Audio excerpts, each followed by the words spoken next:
Daniella Squicquero is back with me with all things business. So we're going to talk about several different things this morning, Daniella. And we're going to start with the fact that despite COVID, business is going pretty well in Beaufort County. So give us an overview about that. Yeah, absolutely. So it's been such an interesting time, as we all know, for a number of different reasons. But one of the things that I don't think any of us really expected at the outset of all of this, which now is almost just a year ago, Right. is the fact that it would actually have a lot of positive benefits on certain sectors of the economy.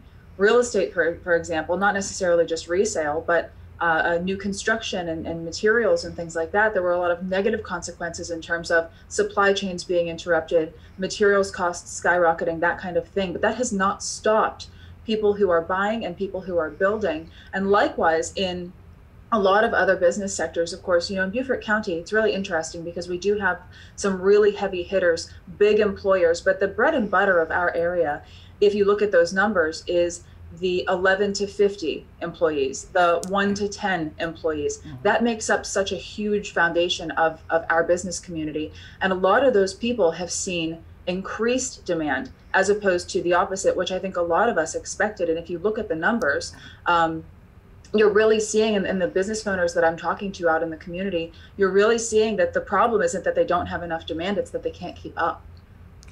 Which I think that's a problem you'd rather have, is not being able to. I would agree. Yeah, for sure. Considering the alternative. Yeah. And so something else we pride ourselves on is we talk a lot about supporting local and making sure that we are out in the community supporting our businesses, and that's a place that's friendly to having a business here. Tell us how we're doing with that. Absolutely. So one of the resources that I absolutely love is the SCBOS, which is the South Carolina Business One Stop.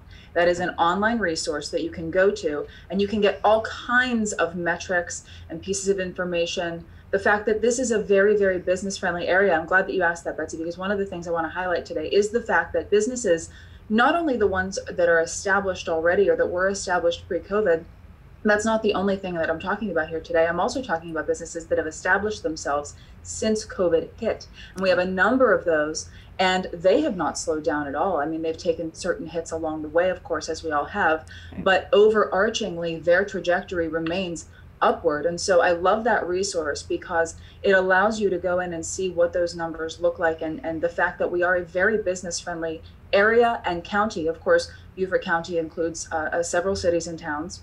Right. And unincorporated areas. Bluffton is the fastest growing among those. And so the fact that there is so much happening here is really, really positive for the overall business community and for businesses who are considering placing their roots here. I would strongly recommend that they look closely. Yeah.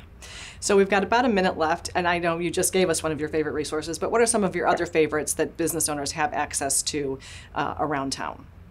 Absolutely. Well, speaking of, these online resources, of course, a lot of people are working from home, whether or not they have to, they're choosing to just in the interest of safety. So a lot of these are online. And one of the other ones that I really want to point out is, of course, the Beaufort County Economic Development Corporation, because speaking of metrics, that's a great place to get that information and get a feel for what real estate is available for businesses who may be looking to lease a space, call it a 5 or 10-year lease, as opposed to purchasing or building their own. What's available there? What are the various business sites that are available?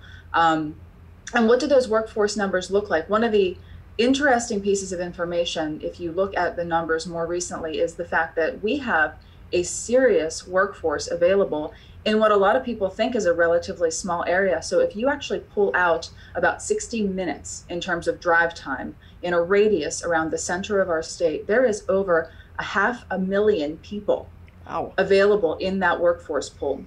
And speaking of employment and unemployment, our numbers right now, the last that we saw from the Department of Labor Statistics, the U.S. Bureau of Labor Statistics, is that we are under 4% unemployment, which is a very, very healthy number. Yeah. Now, that doesn't include a lot of things that, sort of mixing up of numbers and things like that. But overarchingly, it's much better than the 7.2% we were at in July.